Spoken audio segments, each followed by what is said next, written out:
Last week, Julie and Daniel DeRoche from DeRoche Realty Group and Coldwell Banker Burnett. We're here to talk about mistakes that buyers make when they're looking for a home. Now, it's time for the other side. Julie and Daniel return with the mistakes that sellers make. Hi, guys. Hi. I like picking out the mistakes because, frankly, this is going to save anybody watching money in the future. So these are seller mistakes. We'll start with, this is really about not prepping your home well. Julie, why don't we start with the clutter? I mean, the clutter is everywhere. Do some people really just kind of leave it? They do, and I think that they think that they've cluttered and or decluttered and taken away all of it, decluttered down, and they haven't. They haven't. No, and it's just the way you live in a house. So here's like a before. Yeah, that's very cluttered. Makes me anxious. And now we'll declutter, and then a little bit of paint goes a long way. And just some staging. Nothing else changed. Do you find that you're having to talk people out of it? Like, no, because some people might see this and say, well, this would show how much stuff can fit in a room, and it's another way of showing off this space. Yeah, or people think, oh, it's the basement, it's okay. That's where that's where people are going to keep boxes and stuff. But you want to optimize the space in the house. Do you find that it's difficult, Daniel, to get your sellers to trust you as the realtor when you say, hey, we should declutter, or you know what, we're going to need some paint on the walls, or that countertop needs to go. It's got to be re-updated. Because a lot of times, they're just trying to slide out of the house without putting any more money into it. Absolutely. A lot of people question it, especially the ones that have the friends that know way more than the realtors. Oh yeah. You always get the friend that, well, my friend told me that I could leave it this way. She sold hers this way. It's about profit, really. Like, if you paint your walls and declutter, you're going to, like, if you spend $3,000 on the right color paint with the right painter, you're going to get $6,000 back in that resale for sure. Now, what about something aesthetic, like, so maybe somebody's been living with just standard, like, Formica countertops or something like that, and then they say, look, it's been fine, and we'll move it, and maybe we won't price it as high. They feel like they're going to lose money. So when it's something simply aesthetic as opposed to functional, is that a tough sell, or do people get it? Some people get it, some people absolutely don't. They really think that the buyers want to make those choices themselves.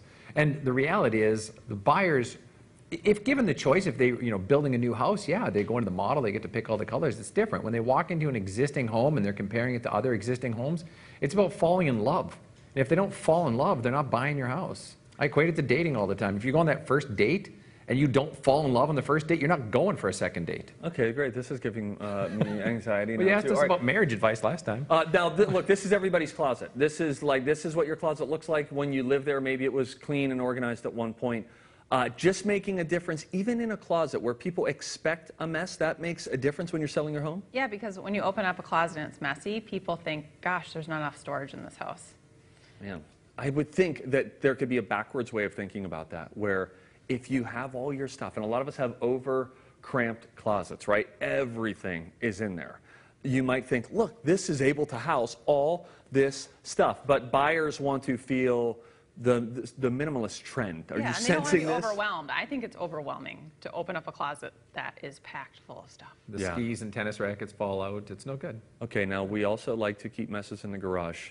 How do we, I mean, do we got to go like a full weekend clean and declutter? Now that looks nice. I see some space there. They want to be able to make sure that their cars are going to fit. I can't even tell you how many buyers I've pulled up to houses, and they literally want to pull their car into the garage, make sure it fits. Now, looking at this picture, though, what about if you have bikes hanging from bike racks? Maybe you have some organizational things in there for a garage, and people do care about a garage, especially if it's attached. Do you want to really clear everything out? Not everything. You want it organized. They have some bikes in there, as you can see, so you want to show that you can fit some things in there. Okay.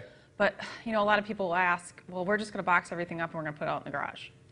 And I'm like, I'd rather you get a storage unit. I know it's going to be maybe a few $100 more a month to get that storage unit, but if someone walks into your garage and it's full of boxes and they can't see anything, it's going to really negatively affect. Another mistake that people make, and I get at this, again, I'm sort of setting you up here, but is not going with a realtor. So try to speak about this as objectively as you can, the difference of having a trusted realtor in terms of dollars and cents.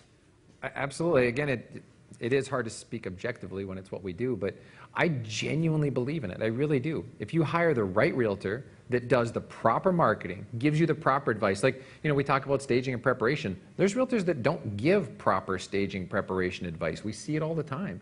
You want a realtor that actually has real credibility, that can really give you the proper advice and then help you price it. You can't just throw a dart. Seems tricky. It is, and there's no exact answer. There really isn't. But with proper research, if you really look at every home that's sold in the area, and it can't just go by square footage. You got to look at how many fireplaces, what kind of countertops, what kind of appliances, how old is the roof, how old are the windows. I'm curious, this is a general question, but more often, do you have to talk people into increasing the price or decreasing the price? Usually it's coming to the reality of what it's really worth, because a lot of people look at all this stuff online they see, and Right. my neighbor's house sold for this, but the neighbor's house is a true two-story with a finished basement, and there's the split entry with 2 levels. The neighbor had a new roof, windows, carpet, countertops, and appliances, and this one doesn't. Right. So most people, it's talking We down start to to reality. price our memories into it, right? Yes. We're like, and we had all these great times, and they're going to have great times. I want to get to this. We're running out of time here. You've got to hire a professional photographer. Big mistake that a lot of people are making, Julie. Big mistake, and the easiest thing to do, I think. A professional photographer is just going to, they're going to have the right camera, they're going to have a wide-angled lens camera. The pictures in the house is going to look so much better. This house right here, Somebody would look at that and say, look, I took a good picture of my Yeah. bedroom. I'd say 80s hotel room. Okay, fair enough. same room, same color paint. Like the paint on that wall did not change. The only thing that changed was the staging. Right. But look how horribly that wall color looked in the previous picture. And you couldn't even see the carpet. Right, Like yeah. that was the homeowner's camera versus one of our photographers. Here's something that I've learned from Julie and Daniel. Open blinds when you can, let natural light come in, and you turn on every single light switch in that house, you turn it on. Did I Yep. pass the test? And 72 degrees. 72 degrees. There you go. Hey, if you want to avoid these mistakes when you sell your home, Julie and Daniel would love to help out. You can head to TwinCitiesLive.com for a link to the DeRoche Realty Group with Coldwell Banker Burnett. And a big thanks to DeRoche Realty Group for sponsoring our show. I always learn something. All right.